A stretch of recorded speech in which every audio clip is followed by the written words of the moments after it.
Before we get into the new mega dungeon, because this is where massive lore stuff lands, allow me to, looking at everything that's being added and the way the Dragonflight is playing out, I cannot help but get this feeling like normal expansion cycles may also be changing in the very near future. You know, the fact that so much is being added and almost every patch is treated as this massive new thing. If you think about the patch cycles right now, the 0.7 patches feel like the pre-patch to a new expansion. Then you get the point patch, right? So the 0.1 or the 0.2 patch that adds a whole new zone, massive new stories, new raids, everything like they normally do. And then you get the 0.5 patch that deals with sort of the aftermath of that. So the end of the... It genuinely feels like we may actually get, for the first time ever, not a new expansion every 2 years. Where Blizzard is truly taking an approach now where they're saying, wait a second, we are going to tell the story and spend the time in an expansion for as long as that expansion requires in order to reach its natural end. We're not going to rush it. There's not going to be any of this rush nonsense where, oh, we have to go quick because in 2 years we have to have a new expansion. No, we'll take our time. The new expansion will come as soon as this expansion is finished, and we'll continue to provide content within that expansion for as long as is required. This model that Blizzard is following with Dragonflight right now can easily go for another 2, maybe even 3 years. Because if you continue to get new zones, you continue to get new content, you continue to get new movements within the game, I don't think, right now, I don't see how players can get bored. Especially with the new dungeon thing that Blizzard is doing, where dungeons aren't set. There is a good chance that this mega dungeon... Okay, we already know that the mega dungeon will add 2 new Mythic Plus dungeons at some point. But nothing stops Blizzard from adding even more dungeons in the future and just changing up the entire rotation as it goes, because we already have 4 old dungeons with 4 new ones. If, say, in Season 3, patch 10.2, Blizzard announces another dungeon, right? So the mega dungeon plus another dungeon. And let's say in patch 10.7, Blizzard adds another dungeon. Suddenly the next Mythic Plus season, in Season 4, you'll have 4 completely new dungeons that didn't launch at the launch of the expansion that is now the Mythic Plus rotation. Blizzard have so much freedom now in order to actually play the game. Let's look at the Mega Dungeon. For this, we're going to go to Dawn of the Infinite Mega Dungeon features Evil Chromie. Thanks to a handful of Blizzard press kit screenshots, we have our first look at the Dawn of the Infinite Mega Dungeon coming in patch 10.15, Fractures in Time. One of several big reveals is that this will feature Chromie's evil alter ego, Morky, or Morchi. Again, I have to do my due diligence as a speculator, and as a lore speculator specifically, and let's talk about this. I made the prediction that if Nostormu falls to the corruption and becomes Morazon, he will take the entirety of the Bronze Dragonflight with him. All of the Bronze Dragons will instantly become part of the Infinite Dragonflight. That was my prediction. Now, the reason for that prediction will require a much larger video that I'm working on right now, and we'll probably have that discussion during the Shill show on Monday, because I am working specifically on researching what is an aspect, because everyone just accepts, oh, it's an aspect, they're the leader of their flight. But what is an aspect? What is a flight? And how does this work together? My current theory is that they're intricately aligned with one another. So if the aspect falls, the dragons that is tied to that aspect falls with the aspect. And this, I think, lends a little bit more credence to that. Although not officially named in-game, Evil Chromie was called Morchi during a WoWcast Embers of Nefarian developer chat last month, while the press screenshot files are similarly named, making it seem as though it will be the official name for Chromie's infinite alter ego. Still remains to be seen. Either way, it seems clear that we're going to find out soon. Other dungeon images from the press kit also feature, so this is the images here. I'm assuming this is still very early, but it is that timey-wimey stuff. Actually, it seems incredibly timey-wimey.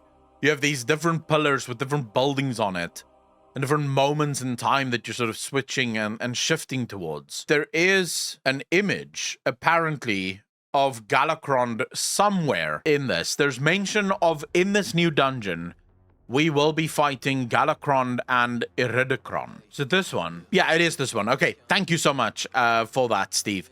Iridikron and fallout from Galakron's demise faced in Dawn of the Infinite Mega Dungeon. We see Iridikron here. I don't think we're killing Iridikron in this one, just FYI. I think Iridikron is going to be sort of like an end boss for the next expansion. I've removed the reference for now, since it's not directly about facing Galakron, but facing the fallout from Galakron's demise.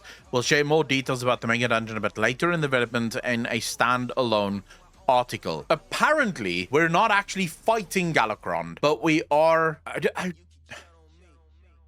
Could that be part of why the Incarnates are so angry? I mean, he was huge, tiresome. If you read Dawn of the Aspects, Galakron, his wings, when he flew over a zone, the entire zone would be blacked out, as if night. No light could come through. That's how large Galakron was. It just appears, if Iridikron is standing in this room, and there's something about the fallout from Galakron's fall, it means that Iridikron is upset about the fall of Galakron to some extent, or perhaps something that happened during or maybe after the fall? Not entirely sure. It would be boss mode, though. If we actually saw Galakron being resurrected, that would be absolutely ridiculous. Unravel the time streams joined together for time rest. The time streams have become a bit more unstable with recent events, and as the boundaries between the timelines weaken, minions from the other timelines have begun making their way into Azeroth. Players will join together to take on time rifts, push back against waves of minions, and plug the hole to set the timeway straight again. Eon's Fringe. Undertake new repeatable content in Eon's Fringe as you work to settle the timelines and solve the problems brought about by their instability while reaping the rewards of a job well done. Now, I will say on this, I've seen a lot of people talk about it, and I do have to agree. With the new increased speed of content within World of Warcraft, I do see a potential future problem arising for Blizzard. I don't want to say that it's a massive problem that could destroy the game, but it's definitely a problem. It appears as if a lot of players are starting to get a little bit bored with the whole new zone release, lots of rares to fight the rares, gear drop, you know, sort of go through that whole loop of just the same shit over and over again, basically just a new zone, but the same kind of stuff that you're doing constantly. I do think Blizzard is going to have to take a look at their specific end game content and maybe start to take a couple of risks there. It might be time to provide players with new end game content that pushes them a little bit harder. Then maybe like Blizzard could absolutely try maybe some open world dungeons, maybe even some open world raids. I think world bosses of an actual challenge could probably be something that Blizzard could add as well, just so that players have some challenge that comes with it, and it's not just a tank and spank for the most part. I don't actually know what Blizzard could do extra. Blizzard needs a little bit more content. Just as a very quick, we also have the Whelp Daycare that is opening up, and I do think this might be a way for players to get their own pet or maybe even a mount in the game, because the dragons have more eggs than they can handle. So they've called in the crew at a Little Scales Daycare to help.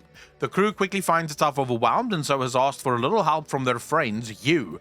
You'll guide 5 dragon whelps as they grow and learn about the Dragonflight to earn renown and more. I think this is a good thing. There is definitely a portion of the community that would love to play things like this. And then finally, we have the Warlock class that is expanding to new races. In the Fractures in Time content update, the Warlock class will become available to Night Elves, Draenei, Lightforged Draenei, Pandaren, Kulturan, Tauren, High Mountain Tauren, Magor Orcs, and Zandalari Trolls. And here's the big one. Warlocks will also be able to undertake a new quest line, starting with the quest Beginning Impositions, which will unlock a new Imp Pet customization. Players will also be able to visit the barbershop to customize their pets. As a Warlock, I'm very excited for this. As a Warlock, this is kind of mind-blowing. Even though I'm probably not going to change race, I'm happy with my Orc. It's fine. I might go Magor Orc or Zandalari Troll, depending on. And then, of course, we have more class balance and tuning is coming for mages, rogues, holy paladins, and more.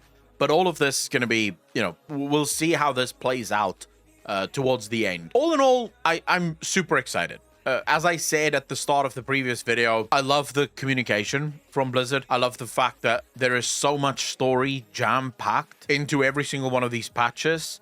There's so much hidden story within every single patch. Someone actually said this today on Twitter, where they went, maybe this patch is good, or maybe this expansion is good for you, with so much lore hidden away, but for most of us, we just want the lore straightforward. You know, we just want straightforward lore.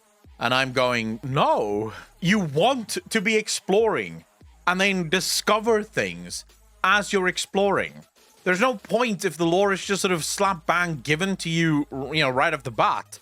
Then I don't get to play my fantasy of being an explorer, of finding the world and discovering things about the world. That's part of what makes it majestic and part of why I like it. So I personally think this, by the way, was in regards to people being salty about the cinematic. And I want to say one final thing about the cinematic that I have not said before. Because previously I took the copium angle about the cinematic, where I thought that there's going to be a new cinematic. But what if there isn't a new cinematic? What if this is the final cinematic of this patch? Does that matter? And the answer, as far as I'm concerned, is no. The story of this patch have been phenomenal. The quest chain that we started with, then chapter 5 and 6 that led straight into the dungeon, and I'm sure chapter 7 was phenomenal. It was really cool. I enjoyed it. The fact that we don't get that mega 3-minute cinematic that just blows you away, so what?